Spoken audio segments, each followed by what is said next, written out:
Hey guys, so this is the KZ Vader, and honestly I thought this was just another budget in-ear monitor from KZ like the Caster Pro, just repackaged as something else. But the Vader has absolutely made sure that you cannot just pass it off as just any other budget in-ear monitor. This here, ladies and gentlemen, is just incredible. Let me explain. So the KZ Vader comes in your typical eco-friendly packaging that we're used to from KZ, nothing too fancy at all. Sliding of the outer cover. Inside the box we get the user manual, numerous pairs of different size silicone ear tips, and they also include a single pair of foam ear tips that come attached, the oxygen-free copper silver plated cable that have 2-pin connectors on one end and a 3.5mm stereo jack on the other. You get this tool to maneuver the tuning switches on the in-ear monitors, and of course you get the KZ Vader in-ear monitors themselves. Now in terms of the key specs, the KZ Vader is a triple driver in-ear monitor, housing 3 8mm dynamic drivers in each of these in-ear monitors. And these have an impedance of 15 to 20 ohms depending on the position of the tuning switches. So while these would be categorized as low impedance in-ear monitors that your smartphone should be able to drive quite easily, however, because of the really poor quality of the inbuilt DACs in our smartphones nowadays, it is always a good idea to invest in a portable DAC. Something like this, nothing too fancy or expensive, just something that is better than the inbuilt DACs in our smartphones, and it can make sure that your in-ear monitors perform to their full potential without leaving anything in the tank. And what you get is just the best and highest audio quality and volume that these can produce. And as always, the one that I personally use will be linked in the description below. Now as for the appearance and the build quality, the appearance is pretty straightforward with a rather mundane glossy metal faceplate with the Vader logo on top. It has an air vent on the faceplate itself, and that is all. Now on the side is where you have your tuning switches, and the rest is just all high quality resin. Now the build overall feels very similar to the Caster Pro if you've already used that, so very solid. And the resin doesn't feel cheap at all. It is also very ergonomic and comfortable with absolutely no ear fatigue even for extended listening sessions.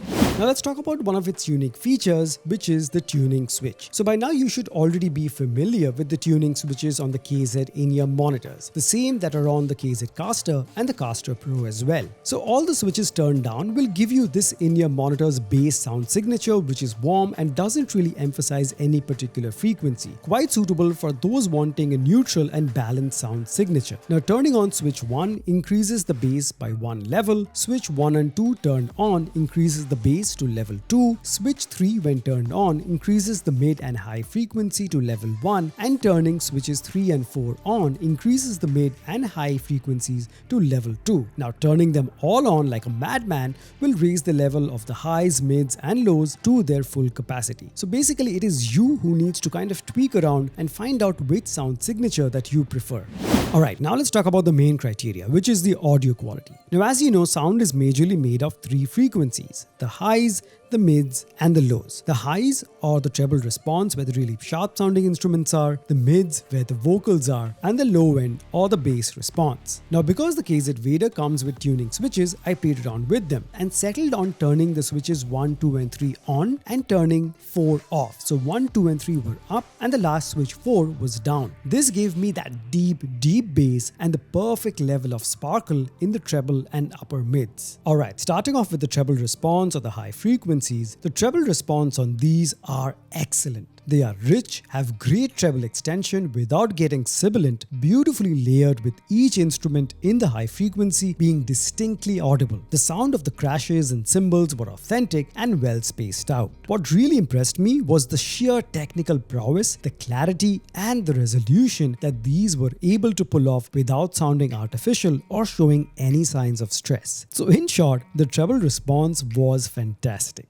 Next up, we have the mid frequencies where the vocals are. The vocals sound neutral for the most part with a very slight tendency to favor the upper mids. This makes male vocals sound mostly balanced with a slight edge, but sometimes I felt the vocals sounded just a tad bit thin and cramped. Now this doesn't change the fact that the vocals pack clarity and body, but a little more warmth and depth would have made them sound just perfect. Female vocals sounded great though. Now this could be my subjective opinion, but it is a pattern that I kept noticing. Not a deal breaker by any means, as the vocals are still great overall. Instruments sounded fantastic with stringed instruments just shining through. The layers, the clarity, the richness were just excellent, and even on busy tracks they were individually audible and well spaced out. And finally we get to the low end or the bass response. Now the low end on these are just massive. They offer both the thick slam of the mid bass and the deep rumble of the sub lows. This in many ways is sort of like the bass head's dream in your monitor, as you get both the thickness and the depth of the low end. The bass is fast, tight, thick, deep, and just tickles your brains with its reach. It adds that intensity and body to the tracks, and I'm absolutely in love with it. So the bass gets a Thanos out of 5. Now as for the soundstage on the KZ Vader, they are quite wide with impressive imaging that lets you comprehend the location of instruments in the track. So for gaming, these would also work pretty good.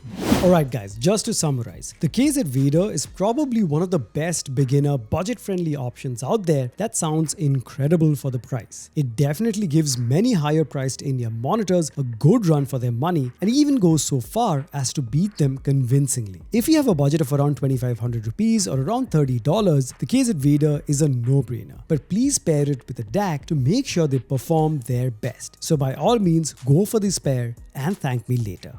So there you have it guys, that was my review of the KZ Vader. I hope you enjoyed that. If you have any other questions regarding this, do hit me up in the comment section below. As always, the link to this, my DAC and many other audio accessories will be placed in the description, and I would really appreciate if you use those links to make your purchase, as that will help me run my channel and I can produce more such high quality and helpful content just for you guys. So thank you so much for stopping by. Make sure to smash the like button, subscribe if you haven't already, share this video, leave a comment, and I'll catch you guys very soon in the next one.